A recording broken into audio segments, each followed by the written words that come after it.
Okay, now last class what we have discussed is with respect to the various different types of sensors. Okay, now basically what we have understood is how the tactile sensor is going to work. Okay, and the continuation of the tactile sensor was what was called as the force sensor, right? And then we have discussed what was called as the differential transformers. Okay, right. Now basically in case of differential transformers, so we have understood how the linear variable differential transformer, that is LVDT, is going to work. Okay. And we have just started with the understanding about what was called as the fluid pressure sensor. Okay, right. So that we'll try to do it today. Fluid pressure sensor. Okay, right. Now, right. So in case of the fluid pressure sensors, okay. Now basically it involves, as I said in the last class, so the category under which the fluid pressure sensor is going to be characterized is depending upon the sensing element. Okay, if you remember what was called as your the classification of the transducers, we have classified the transducer based on the sensing element. In that sensing element, the number one was what was called as the elastic element. Okay, so the number one was called as the elastic element. Okay, basically in this elastic element you need to understand that there is going to what happen. Okay, there is going to be the elastic deformation. Okay, there will be an elastic deformation of the member is going to occur. Okay, so elastic deformation of the element is going to occur. Now why this elastic deformation is going to occur is simple. Okay, now whenever you are going to apply, the pressure, okay, whenever you are going to apply the pressure on this particular the elastic element, due to the application of the pressure, the pressure, there will be an elastic deformation. Now what we need to determine is what is the amount of elastic deformation.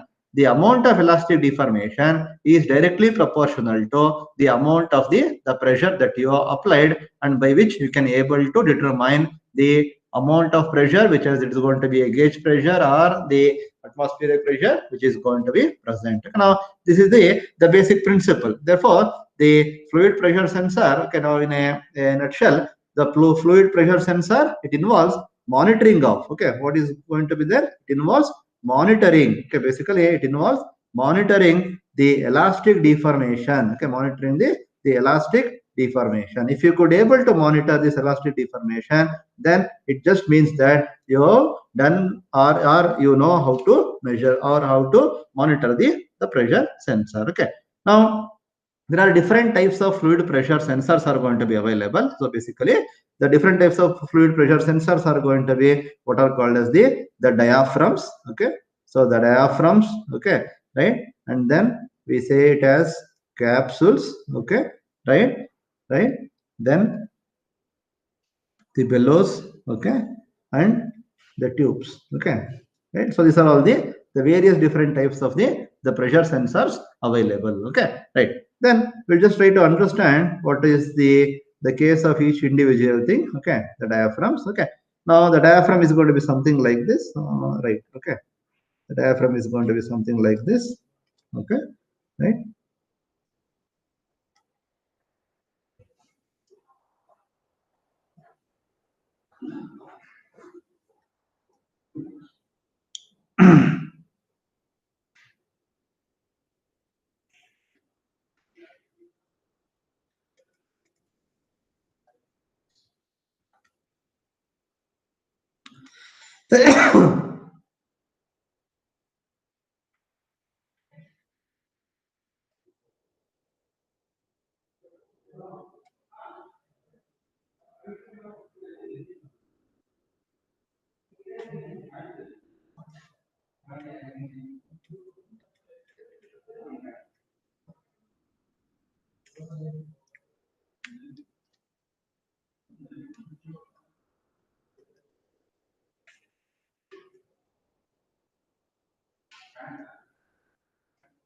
Okay.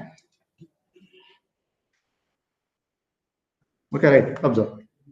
Now, so this is a case of the diaphragm, various different diaphragm and the application. Okay. Now the first one, what is that I am writing is called as the flat diaphragm. Okay, so this one is called as the flat diaphragm. This one was called as the corrugated. Okay, right? Is the text is visible to you neatly? Is the text Yes, is sir. visible? Yes, sir. Clear? Yes, sir. Okay, okay, fine. Okay, so let me know if I want to increase the text or not. Okay, so shall I write with this? Yeah. Okay, right. Now this is the first one is called as the flat diaphragm. The second one is the corrugated diaphragm. Okay, now in the diaphragm, what is going to happen when there is a difference between the two sides? Okay, now when there is a difference in pressure between this side and this side. Okay, please understand carefully. When there is a difference between when there is a difference in the pressure between the two sides of the diaphragm, then the center of the diaphragm is going to be displaced. Okay, the center of the diaphragm is going to be displaced something like this. Okay, right. Now you observe. Now I'll write in thick way. Okay, so this is what is going to occur. Okay, now this deformation. Okay, this deformation is going to be due to what is going to be the difference of the pressure. Okay, or what is the amount of difference of the pressure between the left end and also the right end. Now, what is that you are going to do now is, okay, now why this, how this deformation has occurred? This deformation has occurred because of what? Because of the amount of the pressure. Okay, right. Now, the other one is going to be, now for more sensitivity, we are having what are going to be called as the corrugation. Corrugations are nothing but these are called as the corrugation. Corrugations are nothing but the bulges. Okay, corrugations are nothing but the bulges. Means to say, what is going to happen in this the corrugation, the amount of displacement is going to occur at different places. Okay, means now in this case the flat diaphragm, at the center of the diaphragm is going to be a displacement. Are you understanding? Are you getting my point? Getting? Yes, sir. Yes, sir. Right. In the Yes, sir. diaphragm, the center of the diaphragm is going to be displaced. But in order to give more sensitivity, okay, in order to give more sensitivity, that means that is output by input should be higher. So we will be making sure that we consider corrugation is nothing but intermediate displacement is going to occur. Okay, therefore, which method, which type of the diaphragm will pick up the pressure well? Is it the flat diaphragm will pick up pressure well, or the corrugated will pick up pressure well? Because the deformation has to be transferred to the center of the plate here. Okay, in this case, in the flat, the deformation has to be transferred to the center of the diaphragm. But in corrugated, the deformations are going to be transferred to the nearby places. Okay, so which one is going to be better in this understanding? So in case of flat, this is the problem. Okay, so now the corrugated diaphragm is going to be used in order to have more amount of sensitivity. Okay, so corrugated diaphragm is going to be used for getting more amount of sensitivity because it picks up, the corrugated diaphragm is going to picks up the difference in pressure faster compared to the flat type. Okay, right. Now these are the two different types of the diaphragms. Now the diagram what I have drawn below is for the application case, right? Now I told, let's say, let me take in this which diaphragm I have used in the application. In this diagram, which diaphragm I am using? Is it the flat or the corrugated?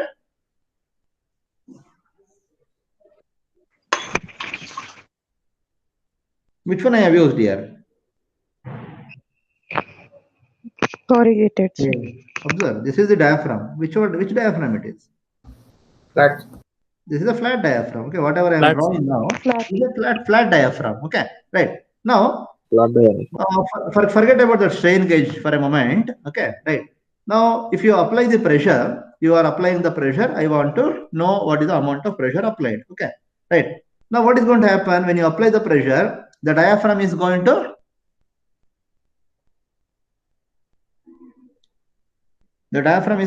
what?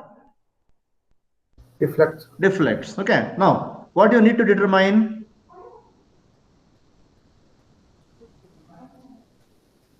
What you need to determine now? Displacement. Okay, now you need to determine the displacement. Okay, now the pressure is applied. From the pressure, you are going to get what is called as the displacement. Okay, Now assume the pressure is going to be small. Okay, if you assume the pressure is going to be small, correspondingly, there will be what? There will be a smaller amount of displacement which are going to occur. Okay, right. Now, in order to measure this smaller amount of displacement, okay, in order to measure the smaller amount of displacement, it may not be possible for me to directly consider the diaphragm. Therefore, what is that I have done is, above the diaphragm, what is that I have placed? Above the diaphragm, I have placed one another entity which is called as what? Which is called as your the strain gauges. Are you understanding the point now? Now strain gauges. Now in this application, what is the output of this system? In this application, what is the output of the system?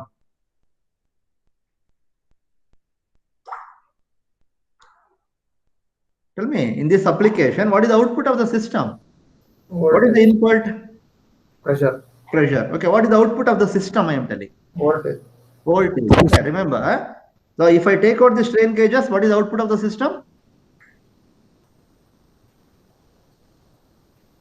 Displacement. Displacement. Okay, if I remove the strain gauges, the output of the system is displacement. The displacement cannot be measured easily. Hence, we are connecting, or we have placed what was called as the strain gauges. Okay, we have placed what are called as the strain gauges for the purpose of determining the displacement. Now, when you have a strain gauges, what is going to happen? The strain gauge will form the four arms of the Wheatstone bridge network, and whenever the pressure changes, one of the resistance changes, and accordingly the voltage changes. Therefore, smaller displacement, use strain gauges. Okay, use strain gauges, and output is going to be what is called as the voltage. Okay, output is going to be voltage. Now, so the pressure, okay, is going to be converted to what is called as the voltage. In between, we will be having what is called as a displacement. Therefore, pressure, then to the displacement, okay, then to displacement, then to what is called as voltage. Okay, so now tell me what type of transducer it is basically. So if you understood the classification of transducer, if I do only this, so this is called as a primary transducer, and if I do both pressure, displacement, and the voltage, it is called as the secondary transducers. Okay, right. So this is something related to the case of the diaphragm. Okay, right. Next we'll go further. Okay, we'll just move on to the second page. Okay. Okay.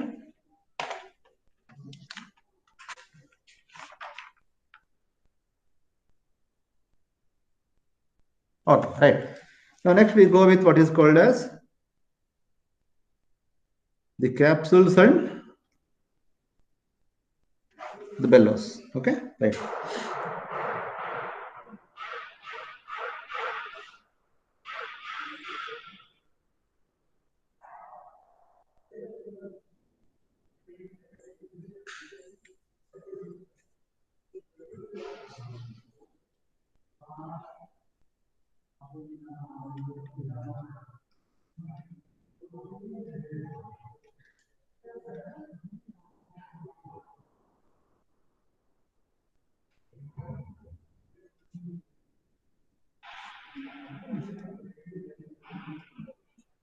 Okay, right.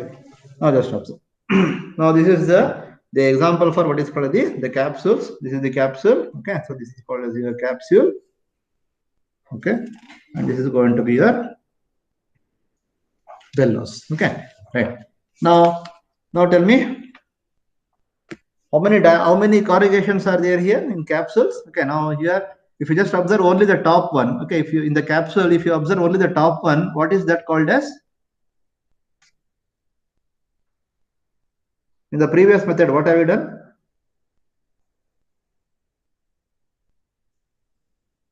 In the previous one, we have done what are called as the diaphragm, or the corrugated diaphragm. Okay.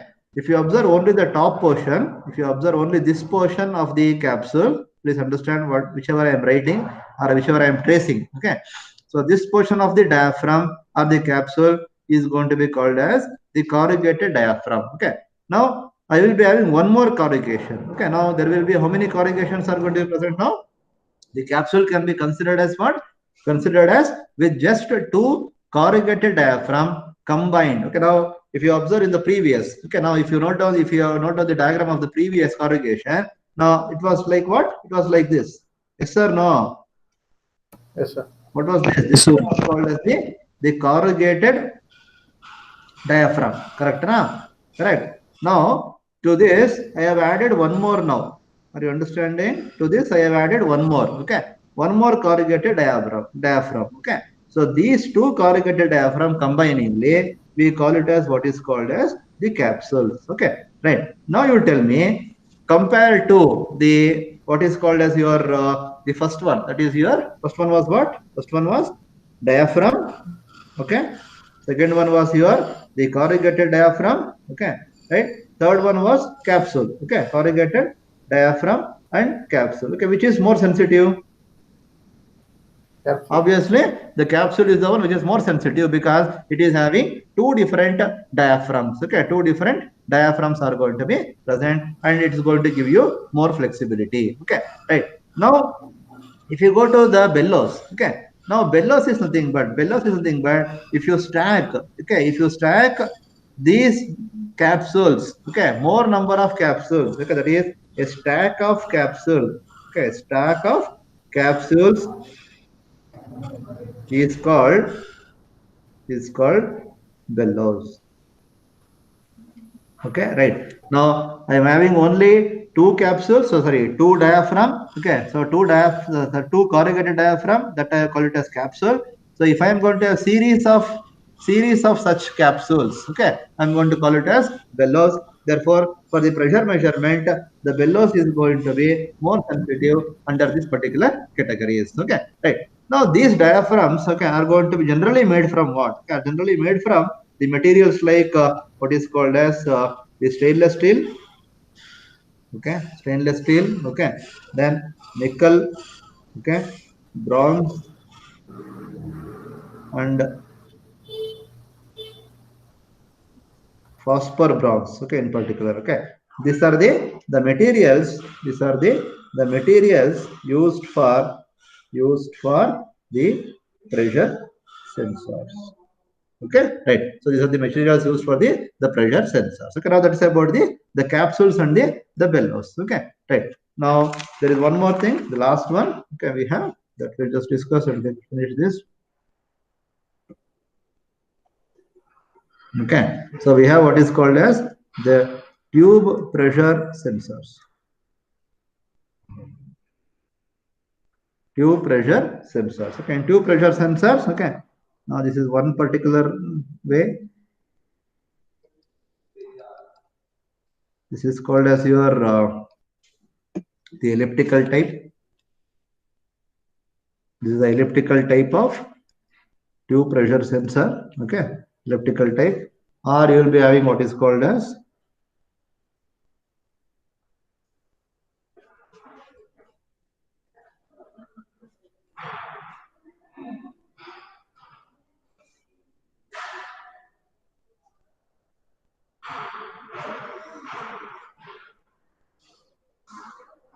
okay. So this is going to be what is called as your helical cross section. Helical cross section. There is one more thing. You know this. What is this? Can you guess?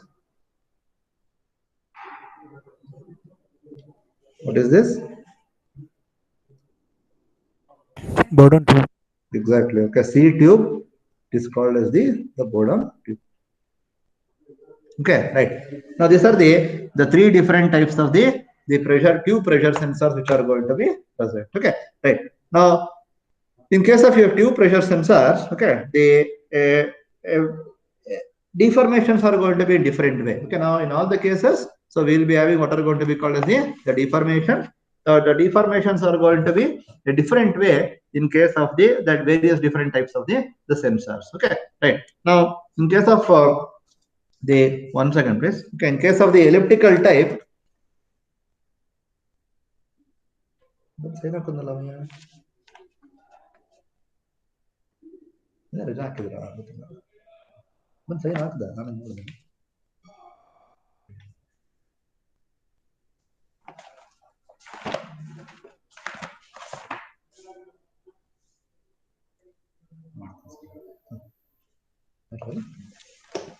Okay, right. Now The variations of what? These are the three variations of the tube sensor, which is elliptical type, helical type, and the board-on tube type. Okay.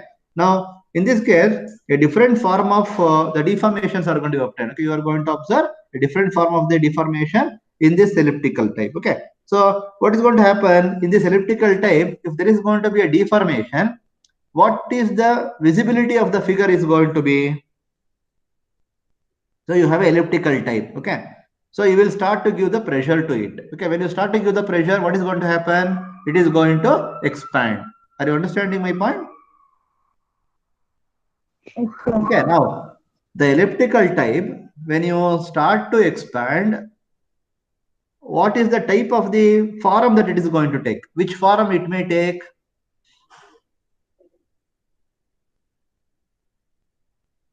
Towards what? From the elliptical, it moves towards what? It moves towards what type of cross section? Once it elongates.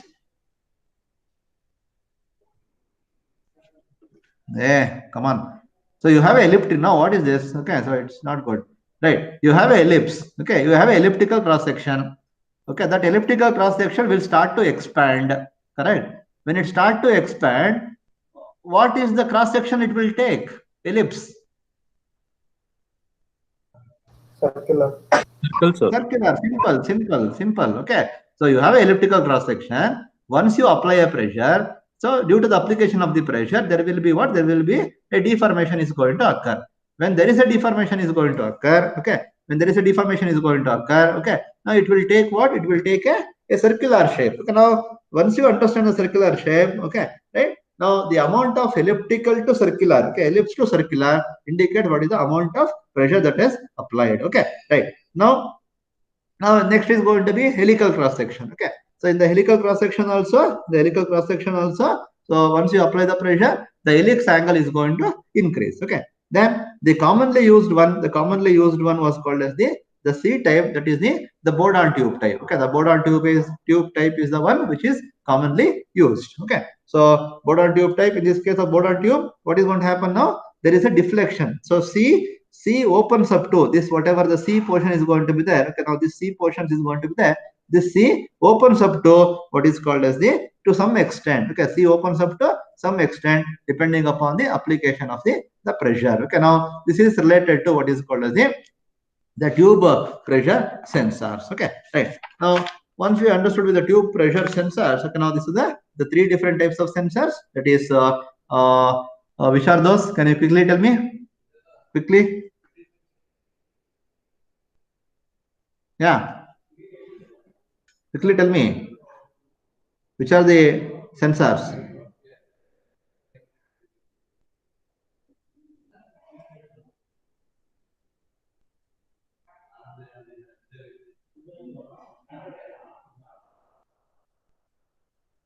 Hello?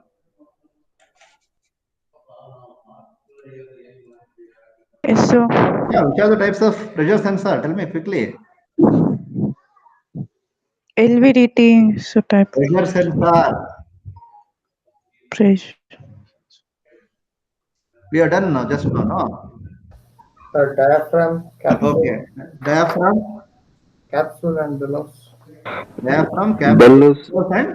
and Tube pressure sensor. tube pressure sensor. Okay, right. What is the basic principle? Which input is the pressure and output will be voltage in case of diaphragm. Okay. Uh, Different in case of tube pressure sensor, there will be change in the cross there will be sectional. change in the shape of the members, okay, which leads to the amount of pressure. Okay, right. So just remember that. Okay, now we'll just move further with what is called as the piezoelectric sensors.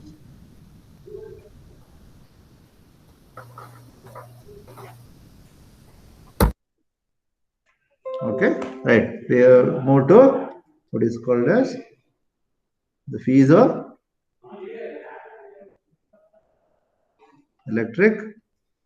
sensors. Okay, right. Now, as you already know that the piezoelectric materials, whenever they are going to be stretched, or whenever they are going to be compressed, okay, generate the electric charges. Okay, right? Now that means application of the load is going to give you what is called as the voltage. Okay. Now when there is going to be an application of the load, what is going to happen? Let's assume that this is going to be the piezoelectric material. When you are going to apply the load, or when you are going to apply the force or the load, whatever you call, okay.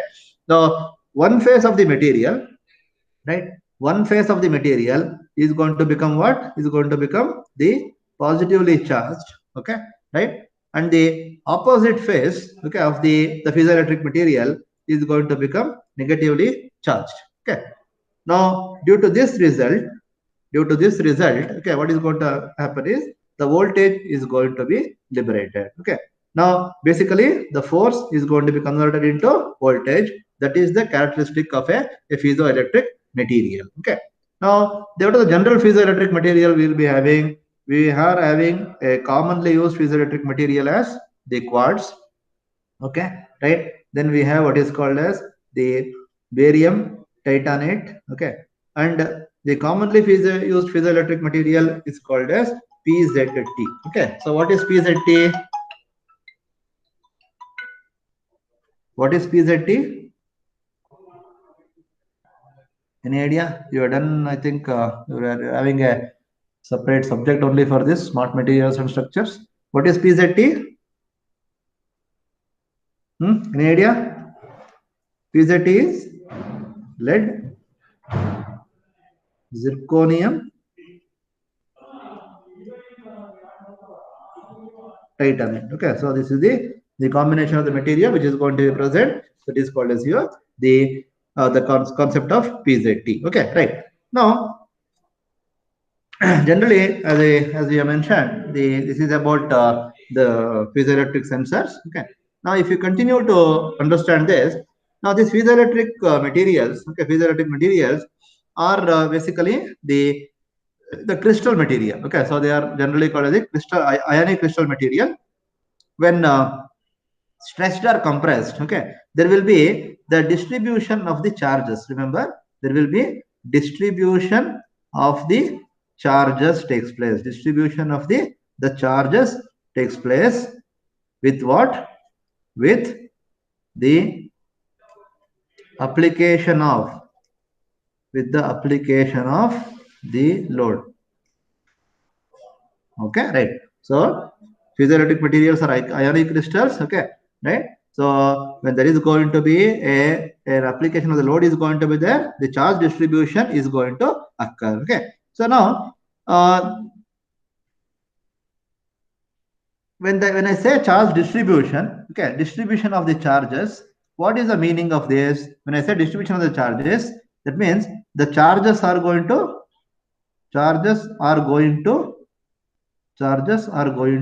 move. Are you understanding what I'm telling? When I say distribution of the charges, now what does it mean? Charges are going to move. When I say charges are going to move, in mechanical term, what you call that as? The movement of the charges is nothing but in mechanical term. What do you call that word as?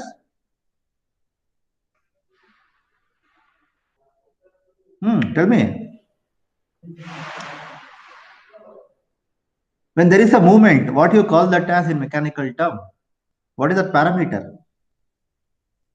Kinetic Displacement, sir. energy. Current. Displacement. Okay, so that is called as the displacement. Okay, so now you try to, now I'm just trying to give you the picture right now here. In case of what piezoelectric sensor, when I told in the previous case, when the load is going to be applied, the positively charged are going to be present on the top face.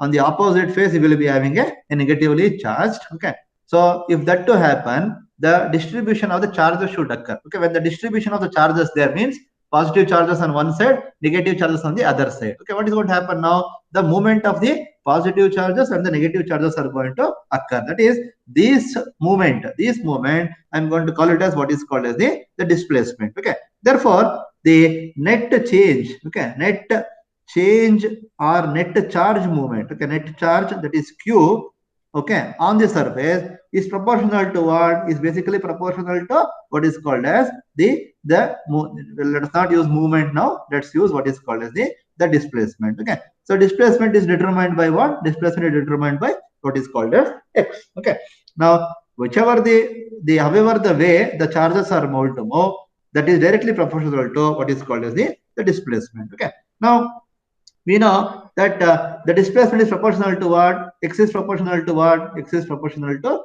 the force is going to the force you have applied. Okay, now we will use the equation Q. Okay, that is Q is nothing but what? Q is nothing but the charge. Okay, proportional to X. So if I take the proportionality constant, we call it as K into X. Okay, right? Now R, this is with respect to the displacement. R, X is proportional to what? X is proportional to force. Therefore, R, I can make use as Q. Okay, I will use one more constant as S, and in place of S, I'm going to use what is called as the F. Okay, right. So X is the displacement, and F is nothing but the force. Okay, right. Where K is what? K is the constant. Okay, and S is nothing but the charge sensitivity. Okay, now I am trying to express charge sensitivity. Okay, I am trying to express the charge with respect to the displacement. Okay, and charge with respect to what is called as the forces. Okay, right. So this is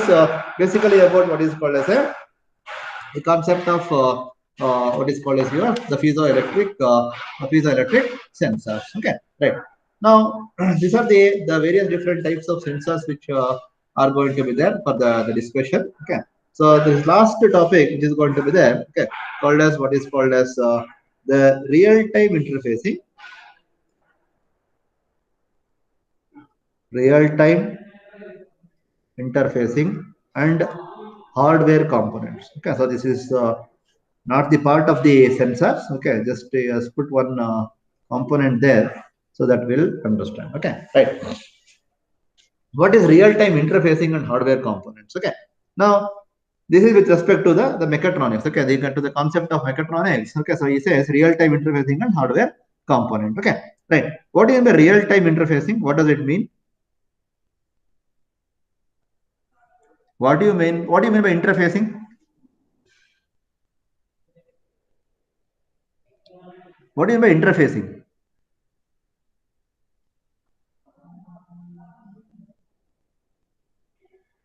Tell me, what do you mean by interfacing? Okay, how many components are there in mechatronic system?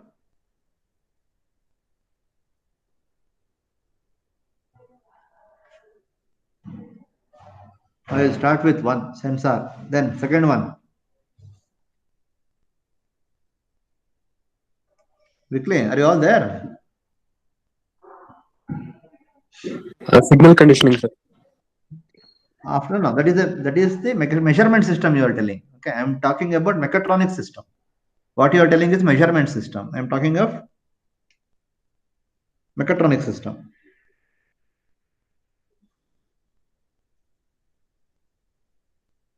In measurement system, sensor, signal conditioning, and display. Okay.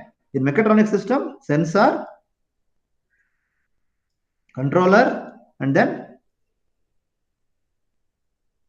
actuator. Okay, right. Now, what do you mean by interfacing means? Interfacing means how well you are going to connect these. Correct or what? Are you understanding? Interfacing is something, but how well you are going to connect. Okay. Now, in case of the mechatronic system application, what is the response time? There is something called a response time is going to be there. What do you mean by response time? Response time is nothing but the time between, okay, the time gap between the moment I will give the signal to the moment the system responds. Okay, right? Are you understanding? I'll repeat again. Response time is nothing but the time gap between the moment I give the signal and the moment you respond. Okay, that is called as the response time. In the mechatronic system, is the response time, it should be very small or it should be larger?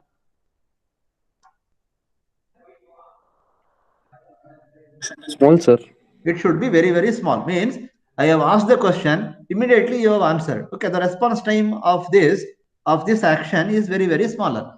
If I ask the question now and if you answer it after 5 minutes, then response time is going to be larger. Okay.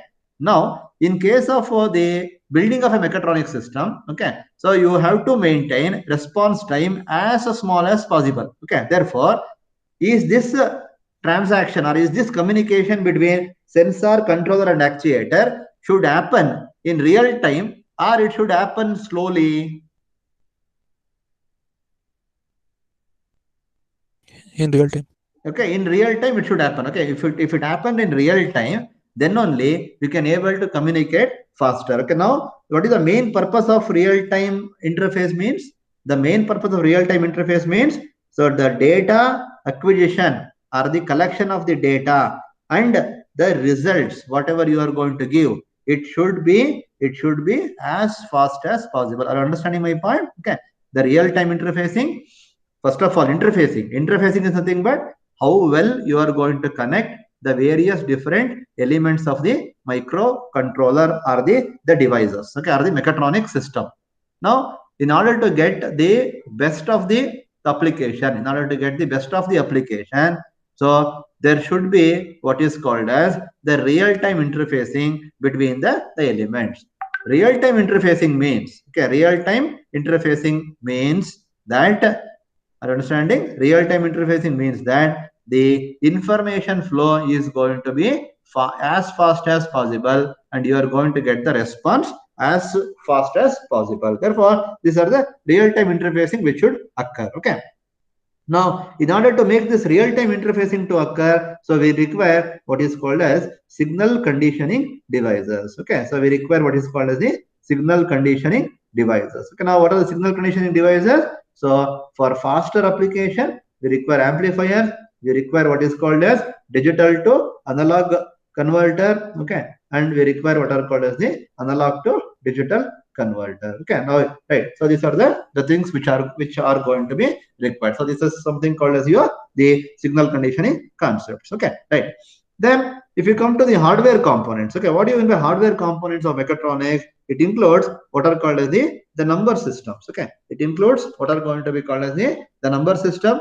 In the hardware component of the mechatronics, we will be using what are going to be called as the logic gates. Okay, we are going to use what are going to be called as the logic gates and what are going to be called as the programmable logic controllers. Okay, in logic gates, okay, if you are aware, so we use what are going to be called as the OR gate, then we use what are called as NOT gate, then we use what are called as AND gate, okay, then we use NOR gate, okay, and then we use what is called as NAND gate, okay, then we use what are called as XOR gate, okay, and we use what are called as XNAND gate. Okay, right. So these are all the various different types of the logic gates that we are going to use in case of what is called as the hardware components. Okay, now this is something related to the real-time interfacing and the hardware components. Okay, right. Now this is with respect to what is called as the transducers and sensors. Okay, so now I think by which we have just completed the first module. Okay, so let me just go with this. Okay, just a minute. Okay.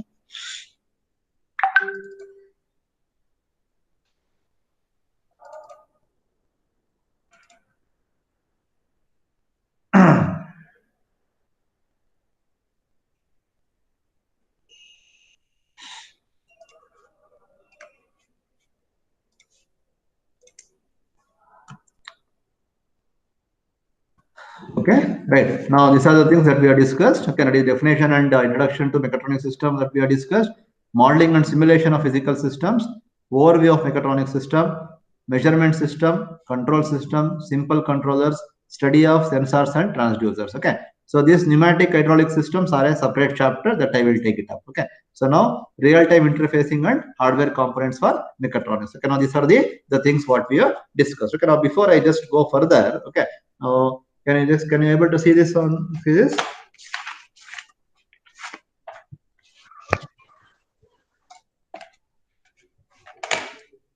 Okay, right. So quickly, I'll just within 2 minutes, okay, I'll just clear off what is the transducers and sensors, okay, broadly, because that is the topic that what we have discussed largely. So transducers and sensors, okay.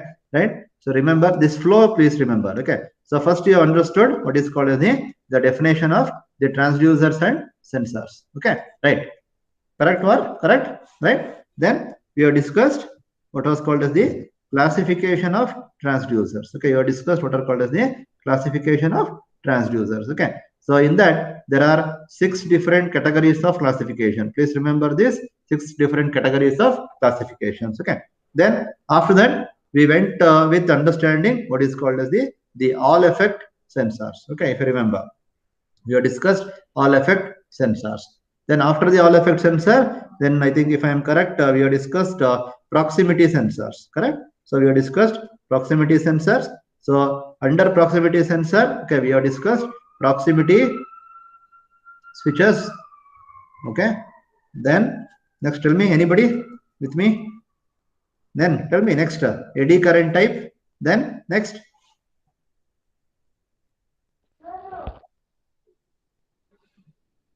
capacitive type. Then next, photoelectric type. Okay. Then one more thing, pneumatic type. Okay. So these are the proximity sensor what we have discussed. Then we have discussed what was called as the capacitive type proximity sensors. Okay. So yeah, capacitive is already, yeah. Proximity sensor is done. Then we have discussed what are called as the light sensors. Okay. So under light sensor, it is photo emissive, photo conductive, and photovoltaic. Okay, so these are the 3 different sensors what we have discussed. Okay, then if I am correct, then we went to optical encoders. Okay, optical encoders. Okay, so here we have discussed absolute encoder. Sorry, the incremental first, incremental encoder, and then the absolute encoders. Okay, right. Then later on we have discussed the temperature sensors. Okay, right. After the temperature sensor, if I am correct, we have discussed what is that? Yeah, tactile sensor. Okay, tactile. Then force sensor. Okay. Then later on we have discussed fluid pressure sensor. Then photoelectric sensor. Okay, and hopefully we have ended with what is called as the real-time interfacing. Okay. Okay, right. So these are the topics what we have discussed in the last class. Okay, right. Now please go through with all this. Okay, the detailed notes I just given for the first test, and the continuation I will just give it. Okay, right. So I think 9:25. So we'll just stop at this stage. So just go through, and I'll come back in the 3rd hour for the continuation of the next chapter. Okay, right. So anything is there? Sir, reference textbook name. Sir, reference textbook name, sir. Mechatronics is Bolton. Bolton, or you just go through with my notes, that's sufficient. Okay, right? Oh, okay, so go through with the notes, that's more than sufficient for you to proceed further. Clear? Okay. So anything? Okay, I think all of you have received your marks, no? I think? Yes, sir. Yeah. Yes, sir. Sir, the late submission marks, sir. Late submission marks. Okay, I'll send. Okay, why you are late, first of all? Okay, right. Yes, sir. Okay, right. Okay, I'll send it off. Okay, right. Yes, you can be in the class. So be in the class. So I'm just taking leave from you. Okay, thank you.